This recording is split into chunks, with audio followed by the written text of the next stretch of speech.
Hey guys, what's going on? It's Jay, and today I'm going to do a quick bike check on the Polygon T6E.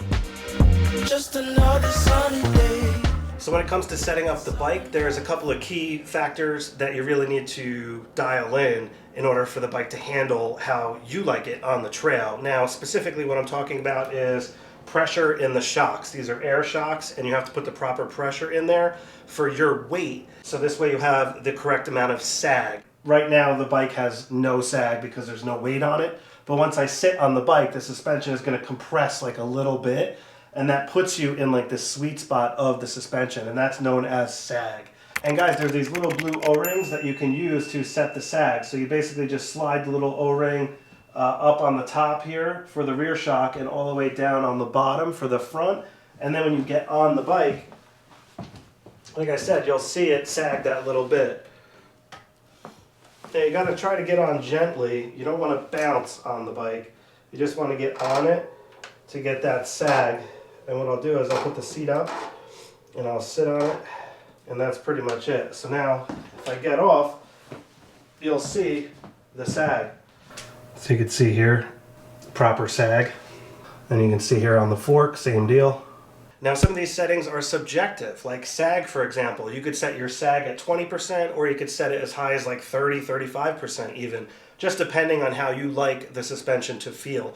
Now I set mine up for about a 25% sag. I tend to like it around there. It's in between 25 and 30, I would say.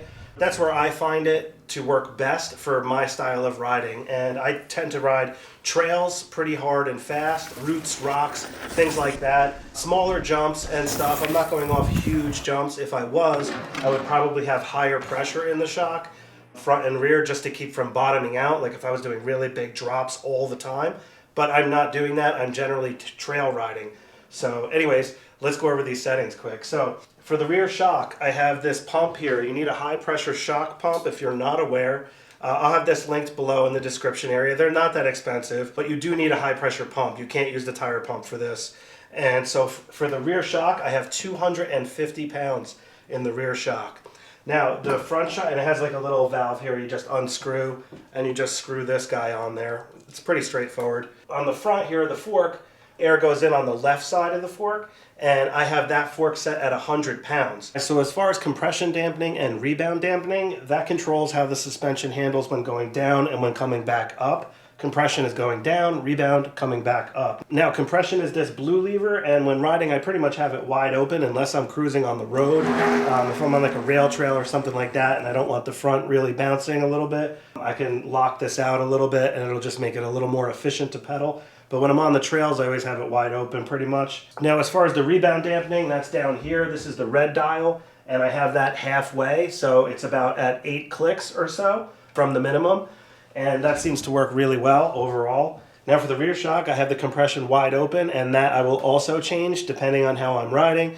If I'm going up a long, smooth climb, for example, I will dial the compression up a little bit to make it a little more stiff, just to make it more efficient. But when I'm riding in the trails, wide open is where I have it. And again, that blue lever is for the compression, now, which is pushing down on the suspension, think of it like that. Rebound again is coming up. Now rebound I have in the middle, so this is about 6 clicks here on the red dial for the rear shock. As far as tire pressure goes, I'm running 25 pounds in the front tire, and I'm running 27 pounds in the rear tire.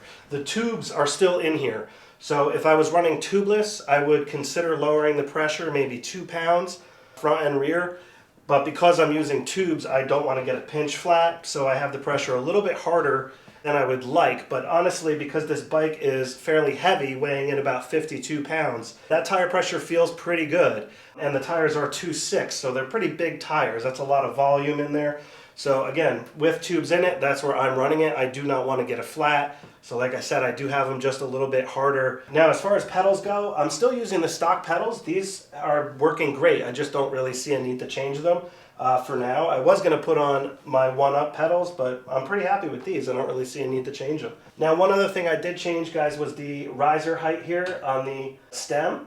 So what I did was I moved one of these spacers from the bottom to the top, which lowered my handlebars down. So my handlebars are now lower, probably about 1/2 of an inch. Now, what I was noticing was, as far as the bike's handling goes, I don't know if it's because the motor is towards the back or just the geometry itself, but I definitely had way more weight to the rear of the bike compared to my Polygon T8. So by lowering the handlebars a little bit and I raised the seat about a 1/4 inch from where I had it, that pushed my weight towards the front of the bike quite a bit. And now the bike is handling really good. Like if I turn the bike quick, I'm not feeling that loosey-goosey front end. Like the front end was just feeling light on me.